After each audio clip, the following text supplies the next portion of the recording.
Before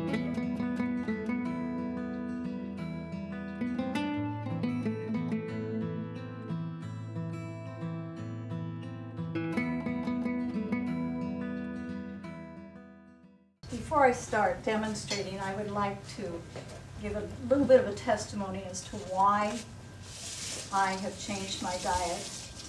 Through the years, as a child growing up, I loved candy, sweets, cupcakes, cookies, anything that would end up putting me in the dentist chair. I spent many hours in the dentist chair.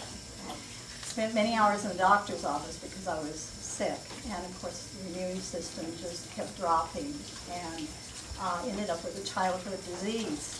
And of course that had compromised my system. So through the years when I was a young woman, I would end up with sinusitis, bronchitis, flu, colds every few months, and pneumonia at least once a year. And so as I got older, of course, as you mature more, your body is compromised. And I was in bed for about 3 or 4 months, so about 7 years ago. Just couldn't get well. I'd get up, end up back in bed. And I said, I want to do something so that I can feel good. Because I knew if I kept on the way I was going, I probably would not be here.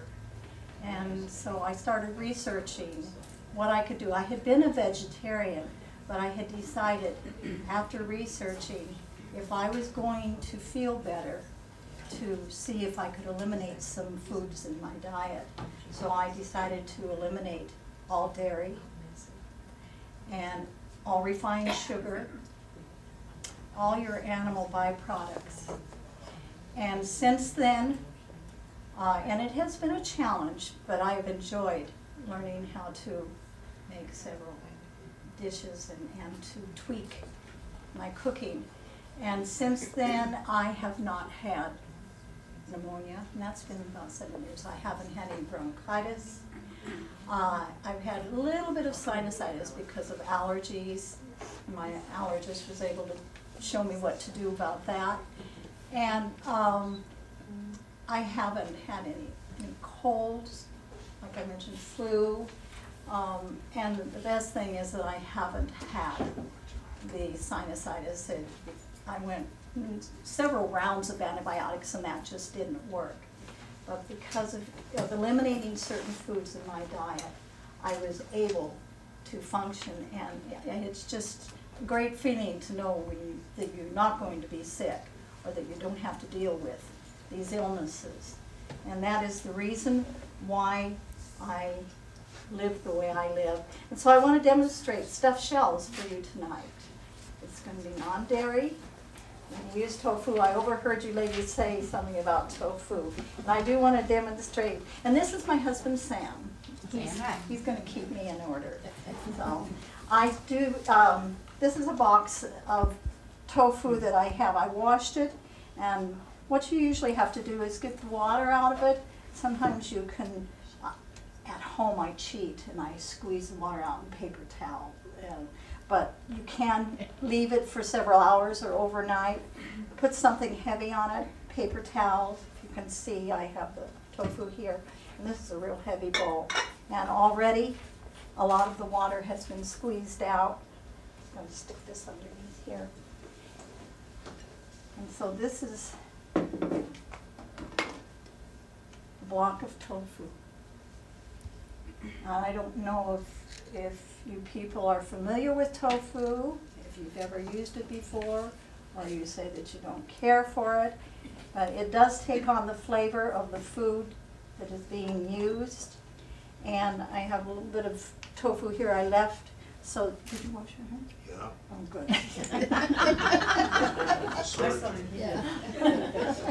So I'm going to have my husband go ahead and break that up. And okay, you smash this, okay?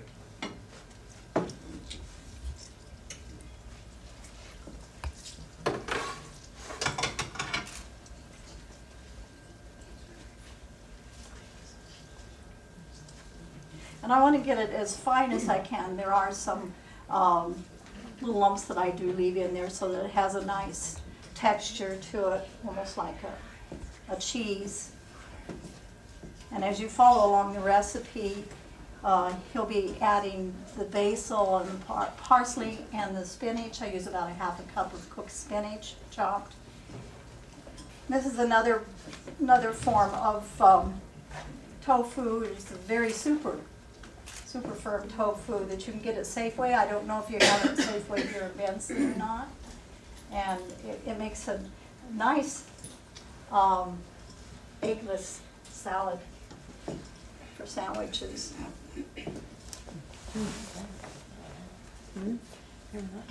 It looks something like that. Okay. Now, basils and the parsley, they're in here, right? Mm-hmm. All Go right. ahead and put it in there. Okay. Repeat it so that we can hear it a little better. Okay. He just got through putting in the basil and parsley, and then he'll be putting in the spinach.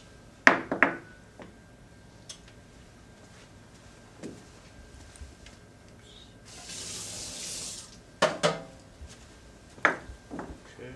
There you go. Here's the spoon. Go Is ahead. it better? Yes, and then he'll be putting in the onion powder and the salt. And I find that the best salt that I like to use is for a natural salt, is I use the Celtic salt from Ireland. The Himalayan salt is really good, and you can get it at like health food stores or, yes ma'am. Where would you get the dairy-free mozzarella? You can get it at health food stores, Sierra Vista Co-op or Tucson, Whole Foods. About the best non-dairy cheese, I would say, that melts nicely is Daiya cheese, and it has no soy in it. You want me to dump this in? And I did not put the cheese in today. I just used extra tofu. Okay. But you can, and also in the recipe, it does not call for mayonnaise, but it is rather fine and dry, so I went ahead and put in some non-dairy mayonnaise, and it's a lot like Best Foods mayonnaise. It's called Vegenaise, and so I will go ahead and put that in there.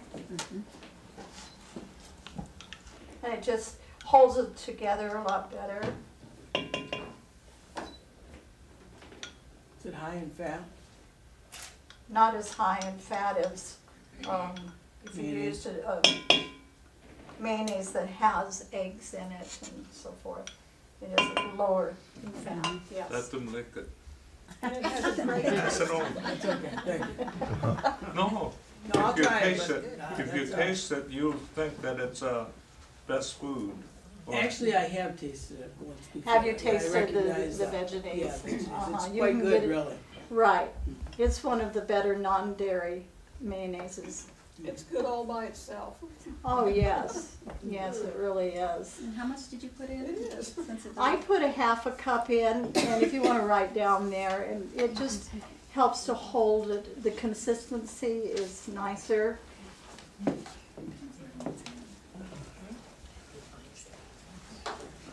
And usually I put minced garlic in. I forgot to bring my mincer, and so I just chopped it up real fine. You just take it. Yeah.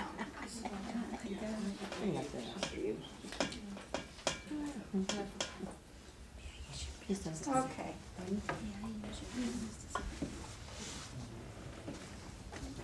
I think it's just about ready. We can start stuffing the shells.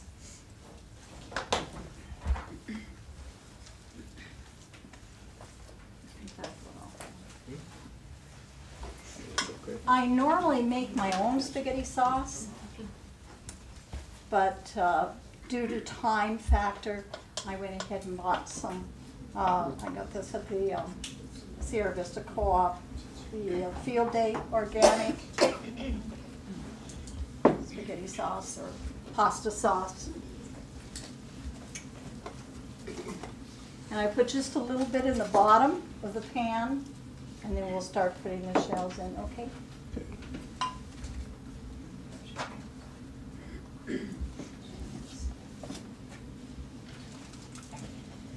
We'll just go ahead and, this is 1/3 of a cup. Yeah, that's, no, this is 1/3 of a cup measure. Oh, okay.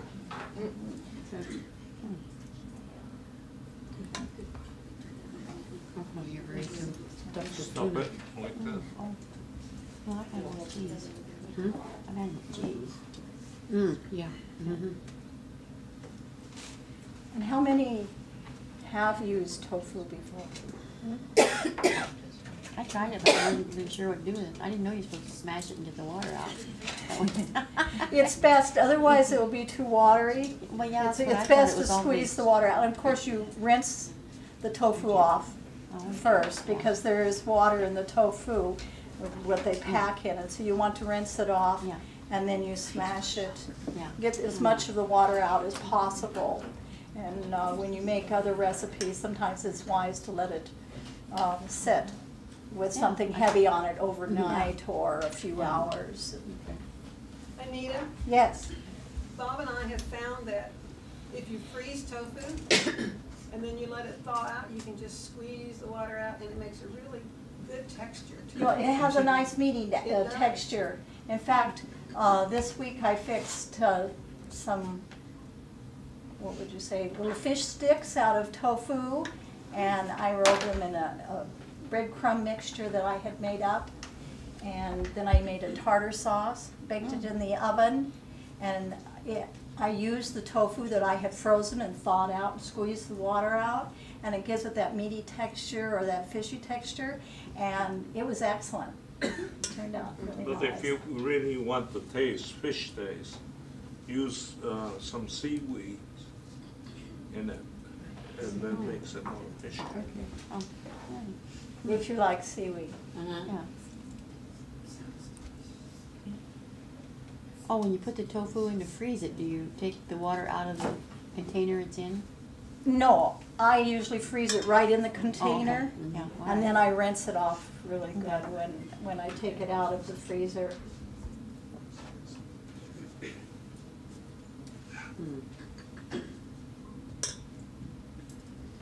The reason we do it is because we don't get the Tucson or Sierra Vista very often. We get the organic tofu, it doesn't have the GMO. That's right. And then we put it in the freezer and it lasts forever until we want it. It does, and that's what I used in here was the organic tofu.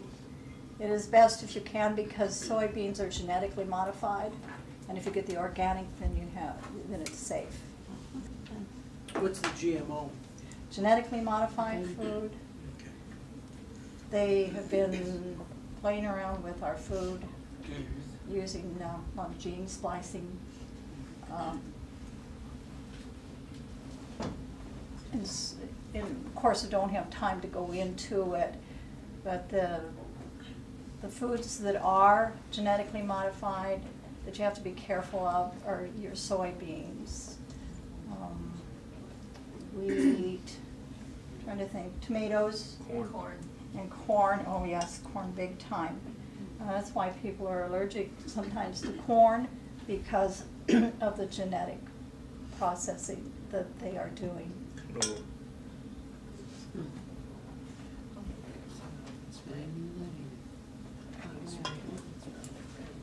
I'll write down a couple classes.